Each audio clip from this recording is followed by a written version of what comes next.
The neon lights of Thunder Valley Casino blazed against the cool night sky of October 4th, 2005. Inside, Christie Wilson, a vibrant 27-year-old woman with sparkling eyes and an infectious laugh, enjoyed a night of gambling. She had a reputation for being spirited and fearless. That night, she was no different, confident, alive, unaware that she was stepping into the clutches of a predator. Security footage would later capture her laughing, leaning against a blackjack table, sipping a drink. Then, the man appeared. Mario Garcia, a 53-year-old married man, ordinary in appearance but harboring darkness within. Garcia was charming, almost too eager. He zeroed in on Christie like a hawk spotting prey. Cameras recorded them chatting, flirting. At 1:13 a.m., they were seen leaving the casino together. It was the last time anyone would ever see Christie Wilson alive. When Christie didn't show up the next day, alarm bells rang immediately. Her family knew she would never just disappear. She had plans, dreams, people she loved. Something was terribly wrong. The Placer County Sheriff's Department launched an urgent search. Detectives began their work at Thunder Valley Casino. They pored over hours of security footage, noting every second Christie appeared on screen. They identified Garcia almost immediately but needed more than video. Investigators tracked down Garcia at his home. His demeanor was unsettling. Calm, detached, almost rehearsed. He told detectives he had only spoken to Christie briefly, claiming she was fine when he left her. Yet, he avoided eye contact, his body language stiff, defensive. Detectives requested to search Garcia's black Acura. He hesitated, offering a half-hearted consent only when pressed. Inside the vehicle, they discovered strands of blonde hair and faint smudges that later tested positive for Christie's DNA. The passenger seat had been hastily wiped down, but traces remained. Forensic experts noted scratches and pressure marks, suggesting a struggle. Still, Garcia insisted he was innocent. The investigation expanded to Garcia's personal life. They uncovered a chilling history, a pattern of predatory behavior towards women.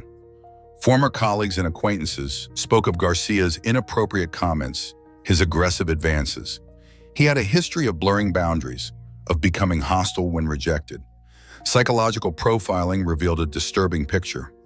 Garcia exhibited traits of a narcissist, manipulative, lacking empathy, desperate for control. He viewed women not as individuals, but as objects to possess. Christie, vibrant and independent, represented both allure and challenge. When she resisted his advances, it likely triggered a dangerous rage. The search for Christie's body continued relentlessly. Detectives combed through Garcia's property, drainage ditches, wooded areas nearby. Cadaver dogs were brought in. Volunteers and law enforcement scoured fields and creeks, but the earth kept her secret. Meanwhile, the interrogation room became a stage for psychological warfare. Under the harsh fluorescent lights, Garcia sat at the metal table, arms crossed, a mask of indifference on his face. Across from him, seasoned detectives leaned in, their voices low but firm. "Mario, help us understand," one detective said, sliding a photograph of Christie across the table. "You were the last one seen with her."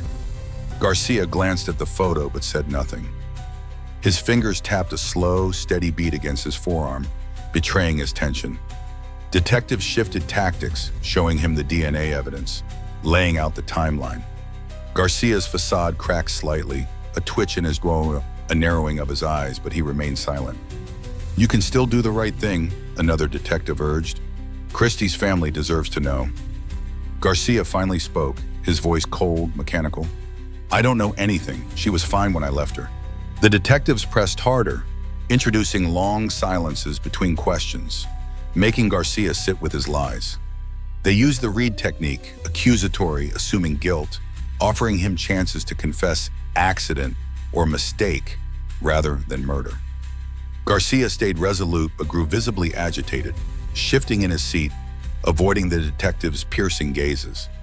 Each session ended the same way, Garcia stonewalling, the detectives walking out, leaving him alone in the stark, unforgiving light. Prosecutors faced a daunting decision.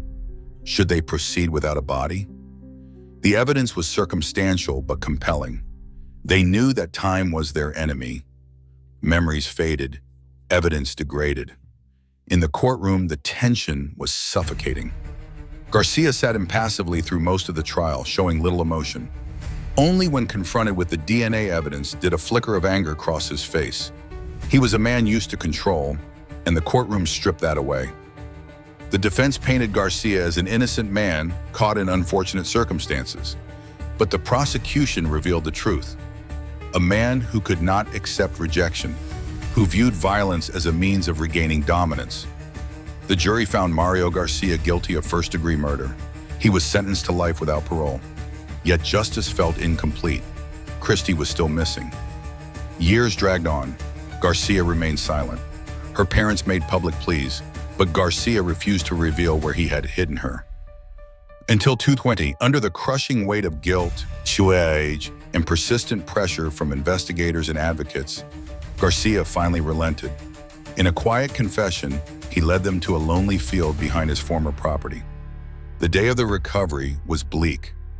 Overcast skies loomed low, casting a pall over the excavation site. Deputies, forensic experts, and search crews gathered, their faces grim and determined. Yellow crime scene tape fluttered in the wind as cameras rolled at a distance, capturing the moment that had been 15 years in the making. Shovels bit into the hardened soil. The sound of metal scraping earth echoed sharply in the silence. Each layer unearthed carried the unbearable weight of hope and dread. Then, a call. "We found something." All movement stopped. Investigators rushed forward. Carefully, reverently, they brushed away the soil with gloved hands.